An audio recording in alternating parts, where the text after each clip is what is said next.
relationship with God, focus on Jesus. Matthew 14:20-23 verses நம்ம எடுத்து படிக்கலாம். இயேசு ஜனங்களை அனுப்பி விடுகையில் தம்முடைய சீஷர்கள் படவில் ஏறி தமக்கு முன்னே அக்கறைக்கு போகும்படி அவர்களை துரிதப்படுத்தினார். இயேசு தனித்து ஜெபம் பண்ண ஒரு மலையின் மேல் ஏறி சாயங்காலம் ஆனபோது அங்கே தனிமையாயிருந்தார். தேவன் பார்த்தீங்கன்னா எப்பயுமே தனிமையாக இருந்தார் வசனம் சொல்லும். நிறைய இடங்களில் பார்த்தீங்கன்னா இந்த 4 விதமான நிலத்தை குறித்து நம்ம பார்க்கும்போது கூட அதில் லாஸ்ட் வசனங்களில் கூட அப்படி தான் இருக்கும். தேவன் தனிமையாக இருந்தார், தனித்து ஜெபித்தார், இப்படி தான் வசனங்கள் இருக்குது. இந்த வசனம் என்ன சொல்லுதுன்னா தேவன் தனித்து ஜெபித்தார்னு இருக்குது. தேவன் பார்த்தீங்கன்னா மலை மேலே ஏறி அந்த ஒரு இடத்துல யாருமே இருக்க மாட்டாங்க, ஒரு சைலண்டான பிளேஸில் உட்காந்து அவர் தனிமையாக பிதானவரோட ஐக்கியமாக இருக்கிறார். 40 days ஃபாஸ்டிங் கூட காட் எடுக்கிறாரு.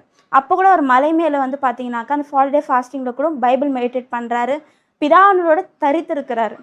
அதே போல் இன்றைக்கி நம்ம இருக்கோம். நம்ம எப்படி தேவனோட தரித்து இருக்கிறோமா, நம்ம தேவனோட ஒரு ஐக்கியமாக இருக்கிறோமா, நம்ம ஜெப வேலை எப்படி இருக்குது, நம்ம தேவனை தனித்து ஜெபித்து கொண்டு இருக்கிறோமா, நம்ம சிந்திச்சு பார்க்கணும்.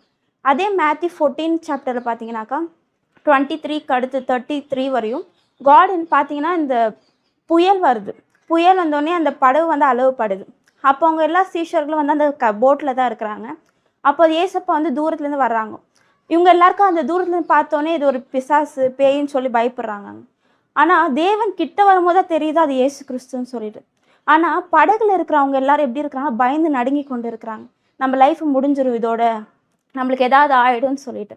ஆனால் படகுல இருந்த பீட்டர் மட்டும் தைரியமாக இறங்குறாரு, ஸ்டெப் அவுட் பண்ணுறாரு. இதில் பார்த்தீங்கன்னாக்கா எனக்கு காட் ஒரு ரெவலேஷன் கொடுத்தாரு. அந்த படகு ஒரு கம்ஃபர்ட் ஜோனை குறிக்குது, வேர்ல்டில் இருக்கிற மாதிரி.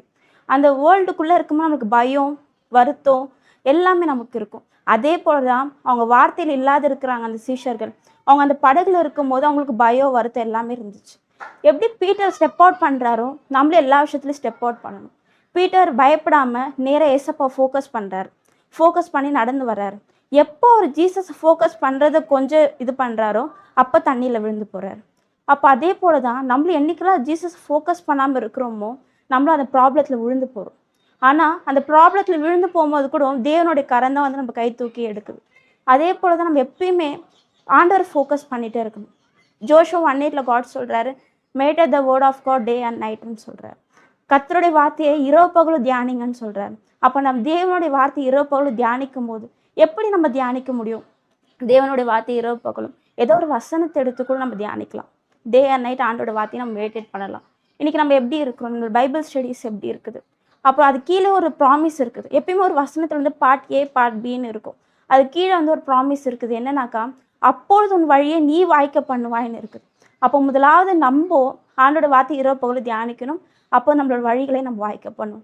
மத்தேயு 6:33 ஆண்டவர் சொன்னது போல் தேவனுடைய ராஜ்யத்தையும் நீதியும் தேடும்போது அவர்கள் பின்பு இது எல்லாமே கூட கொடுக்கப்படும். என் லைஃப்பில் அப்படி தான் இருந்துச்சு. முதலாவது ஆண்டோட வார்த்தையும் அவர் நீதியும் நான் தேடினேன். என் லைஃப்பில் என்னோட லைஃப்பில் நடக்கிற எல்லா ப்ராப்ளமும் சரியாகி ஆண்டவர் எனக்கு ஒரு பெரிய காரியத்தை என் லைஃப்பில் செய்தார். கர்த்தருடைய பரிசுத்த நாமத்திற்கு மகிமை உண்டாவதாக.